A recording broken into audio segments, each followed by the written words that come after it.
Welcome, everyone, to Sports Shorts Daily. Ronnie Rance alongside Tommy Chrysan here on Sports Shorts Daily, presented by LeBear's Casino. TK joining us from Tremonti's Meat and Seafood in Baton Rouge today on SSD. Tell you where Walker Howard is headed. We'll talk a little Pelicans as they're in a tough stretch at the moment right now, schedule wise, trying to right the ship and get on a little positive winning streak. Also, NFL playoffs this weekend. TK, I'll give you the matchups and the lines at the moment. LSU basketball. Speaking of bad streaks, LSU basketball on a tough one right now. It's not going to get any easier. They're at home tonight against Auburn. TK will give you the latest on that. Tulane took on the number one team in the country last night at Fogelman. They were only, I think, a 3-point dog or something like that to start the game, but they lost by 20 to Houston. Bring in Tommy right now. The big news of the day: Walker Howard, of course, surprised everybody a week or so ago, leaving LSU, went into the portal. Ole Miss was one of those places that we thought he might end up at, and sure enough, the announcement became official. Yeah, there was talk that he would go to TCU where Jack Besh went. There was talk that somebody said he didn't want to play against his former teammates, that was just Twitter BS. But obviously, you got to think Lane Kiffin said, "Hey, Walker, I'll give you a chance to compete for the starting job. I don't know the Ole Miss quarterback depth chart. People can look that up." Said, "I'm going to give you a chance to compete. I'm a guru. We're going to throw the ball. You're going to be able to run the ball. I mean, we're going to be able to do it here at Ole Miss." So he's to be in Oxford. And, of course, they play LSU every year. Who knows if he's the quarterback or not? But we'll have to see. So you're looking at the Ole Miss depth chart as far as quarterback is concerned for 2023. They've got, let's see here, looking at it here. Obviously, Jackson Dart, the junior transfer, who played a good bit last year. He's back.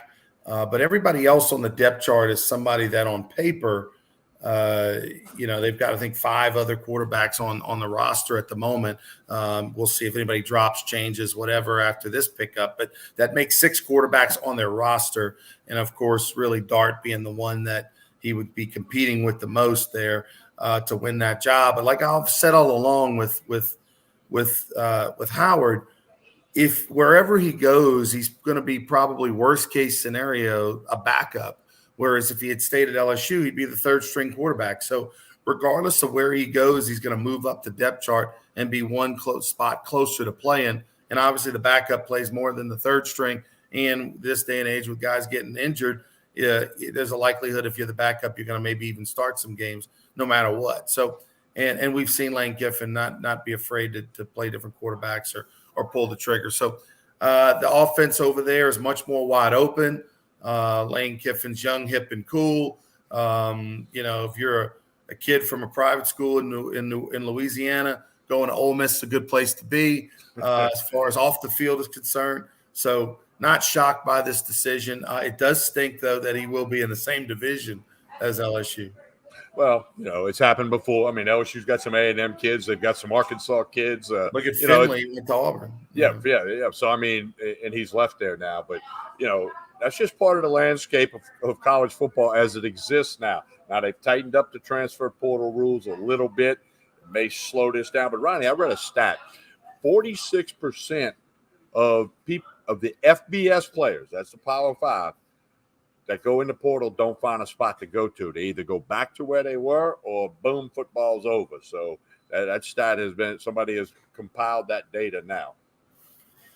All right, let's talk LSU basketball, Tommy. Tonight they take on Auburn. I don't, Bruce Pearl's team comes in ranked. What's the spread at the moment?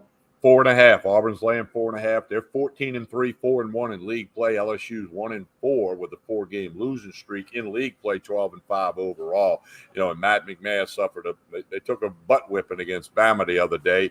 So I'm sure he went to the chalkboard, went to the drawing board, and said, "Okay, guys, this is what we got to do to change it." They just can't score the basketball. Ronnie, they shot 29% from the floor in Tuscaloosa, and 2 guys had 10 points. Nobody else had double digits. So, that's what happened there. I mean, when you don't score, you're not going to win. Now, granted, Bama's very good. Bama could be a Final Four team. They're very good. Auburn could be a Final Four team. So Tigers have got their work cut out at the PMAC tonight, no doubt. Boy, a couple of unbelievable stories, right, developed out of the SEC, including the Alabama backup player who, was a transfer backup. He actually wasn't going to play the rest of the season due to an injury, and he ends up getting charged with capital murder. There was a 23-year-old woman that was killed late night, Saturday night, early Sunday morning, basically a bar fight type altercation type thing on the strip. And allegedly a gun was that may have, that the player, the former backup player for Alabama may have given a friend of his the gun that he used right there to shoot into a car, which struck and killed this woman. Unbelievable there. Of course, Alabama distancing themselves from that young man as quickly as they possibly can. And then on the other side, Georgia's Saturday having a national championship celebration in the stadium. Obviously, that spilled out into the night. Players and fans and everybody celebrating all in Athens. And then, probably we don't know officially yet, but 2:45 in the morning at a single car accident with high speed. Allegedly, the cause. I'm sure drinking and driving was involved, and a couple of people are killed. Other people are another person's battling for their life in critical condition. And one of the people killed was a backup offensive lineman who started a couple of games this year, as well as another worker in the athletic department and in the football team. So, I mean, terrible, terrible news out of the SEC. All happened the same day, both of them Saturday night, Sunday morning. Yeah, terrible stories, and I did read where they're suspecting that high speed was involved in that one car accident. You're correct on that. So it's just terrible, and it just shows that the world is the world, and we all get wrapped up in sports, but every now and then we get reminded that life is more important.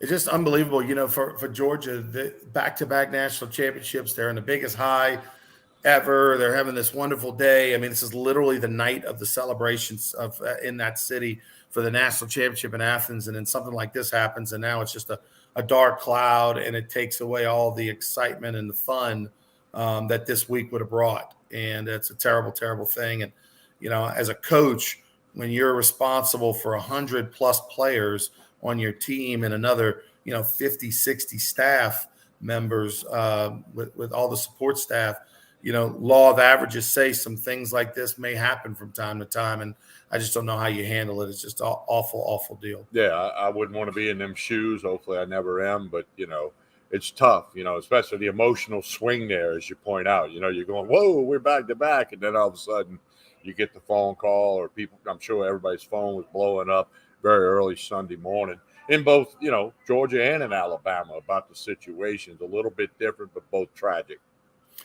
Let's move on, talk a little bit about the NFL. First off, Monday night, and since we did the show Monday morning, want to get your reaction to Monday night. The Dallas Cowboys go and take care of business, handled it easily, was never in doubt.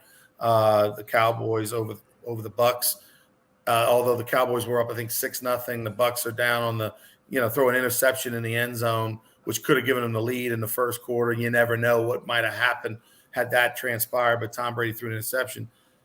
After that, it was just all Dallas the rest of the night. One, I'm glad Dallas won because I don't want Sean Payton going to Dallas. I'll say it again. Go anywhere you want, Sean. Don't go to the NFC South or go to Dallas. Two, is this, Tom Brady looked awful. A lot of that has to do with his team, playing with, a banged up offensive line, not enough weapons, no running game to speak of. Do you think this will be Tom Brady's last game as an NFL quarterback? And what do you think about the Dallas Cowboys after this victory? Well, I went 0-3 Sunday, and I did have the Cowboys on Monday night, so I got that one right. But I think Brady plays again, but I don't think it's in Tampa. Now let's look at Monday night. Tampa Bay was an 8-9 team with a banged-up offensive line that struggled to run the football.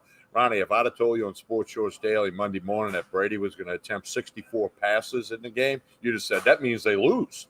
I mean, there's no way he's throwing that if they're winning. Okay, so that was obvious. And then, of course, the wild card weekend had to have another touch of wild. 4 straight missed extra points by Meyer, the kicker for the Cowboys, who they're going to go with him. He's going to be in Frisco Saturday kicking again. He's got to figure it out. It was all between his ears. It was like a slump in baseball, or a guy that couldn't make a free throw.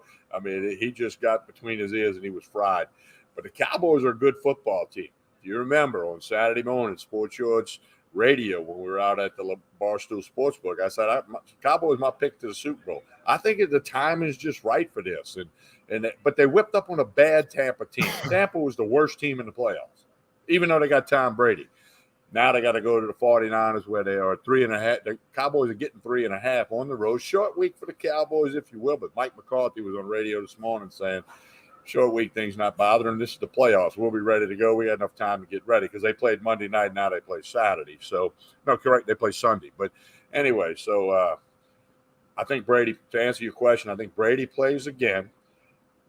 Sean Payton is interviewing with Carolina. That's part of your thing, like don't go to the South. He is going to interview with Carolina. They've requested permission and been given it. Ed Daniels wrote a piece at CrescentCitySports.com that Brady should sit out another year.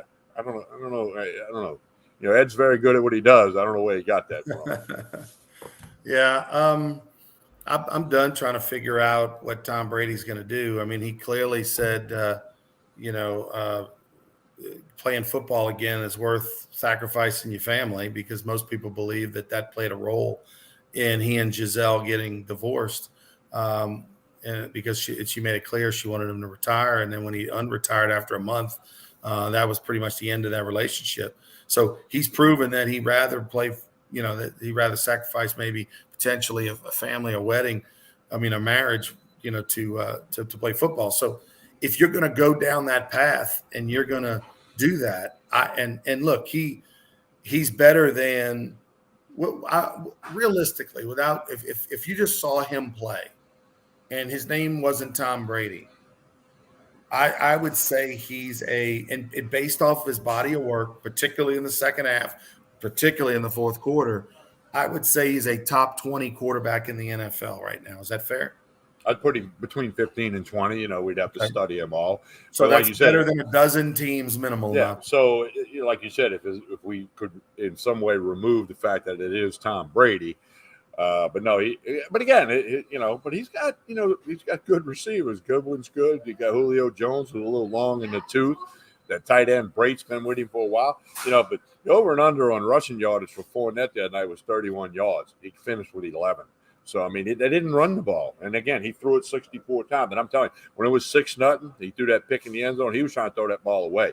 And the defender kind of just took a step and then jumped up and got it. But there's no doubt in my mind Brady was trying to throw that away. So that said, Brady's still better than a lot of quarterbacks in the league, and a lot of teams have lesser quarterbacks than Tom Brady. So if he wants to play, clearly he'll have a home. Question is that, I believe he's got the fire for one more, just based off of what he sacrificed in the offseason and the fact that he fought through it this year and willed his team to the playoffs. They make no mistake about it. This was a bad 8-9 team, and they were in the playoffs because of Tom Brady. Ronnie, okay. He's reportedly got a $375 million contract with Fox to be a TV guy.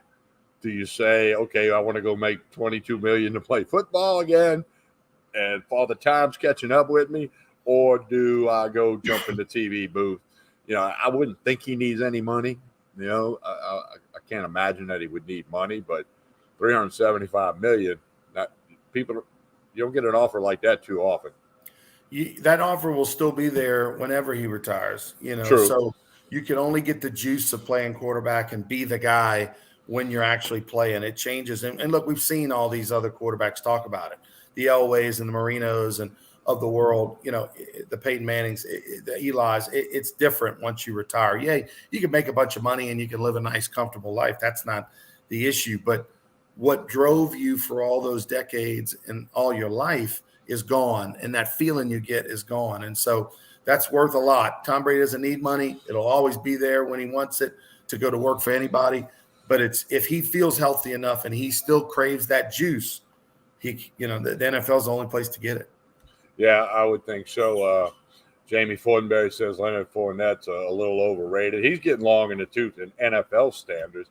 No question about that. Then Jamie says TV booth, baby. So a couple comments from Jamie. Appreciate the comment from Mario earlier. Jamie's wearing out the keyboard. Does Tampa look like a well-coached team? No. Now, again, when you got a banged-up offensive line, you're going to have false starts. You're going to have things like that. But again, that was a bad team. They went 8-9, and if it wouldn't have been the fact that the Saints and Carolina and the Falcons were also very bad, they were only a little bad. I mean, you got to put that in perspective. That was clearly the worst division in the NFL. There's no argument there, and they somehow came out ahead. Mark Ingram doesn't run out of bounds, but it could be they wouldn't have been in the playoffs. Okay, so I mean, it is what it is. I guess the old saying. Talking about Howard for a minute, who's transferred, of course, Walker Howard to Ole Miss. The story of the day. Just to give you a little more insight, Ole Miss did not have a quarterback in the 2022, 23 class. Luke Altmaier, who was the backup, has since transferred to Illinois, and Jackson Dart, who transferred from USC, was the starting quarterback this year, threw for 2,900 yards, 20 touchdowns, 11 interceptions.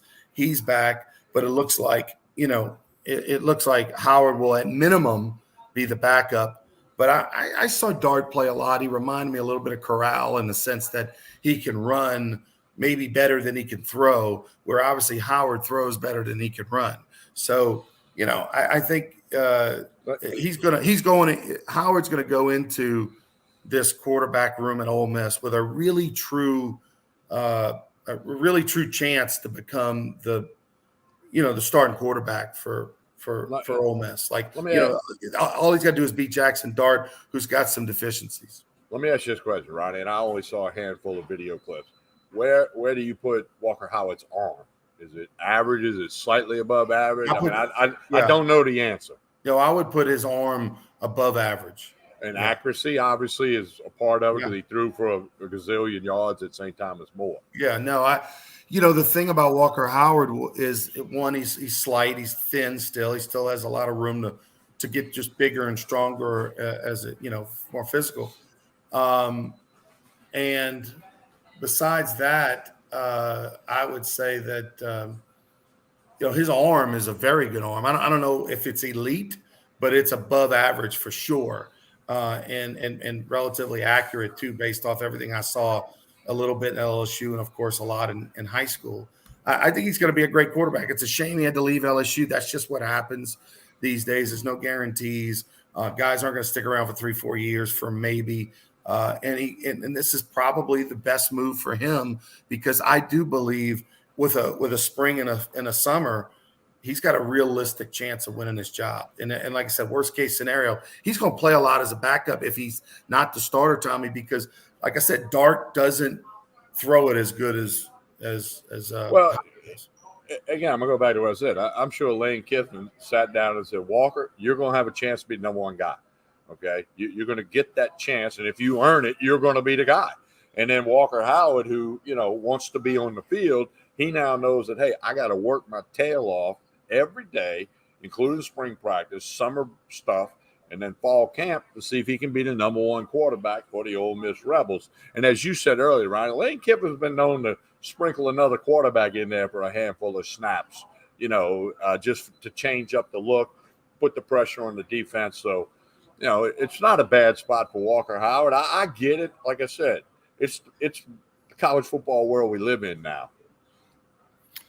All right, TK, tell us about Tremonti's Meat and Seafood. Right, look what I got. Big old praline king cake. Nice. Maurice's. They use Maurice's king cakes here at Tremonti's. They got several different flavors, and you can come in and get one. The lunch special today is lasagna. Of course, they got the Chairman's Reserve meats, all the pork, the chicken, refrigerator case full of soups and side dishes. They got everything you need here. The wine wall behind me, it's Wine Wednesday. You got all kind of wine, the whiskey. If you have not stopped into Tremonti's Meat and Seafood on Jefferson Highway, right down the street from Parkview Baptist Church and School, stop in. You'll be amazed at everything they got and everything they can do here. Tremonti's Meat and Seafood, and again, the king cake. Ronnie, years ago they started putting the baby outside the king cake so nobody would choke on it.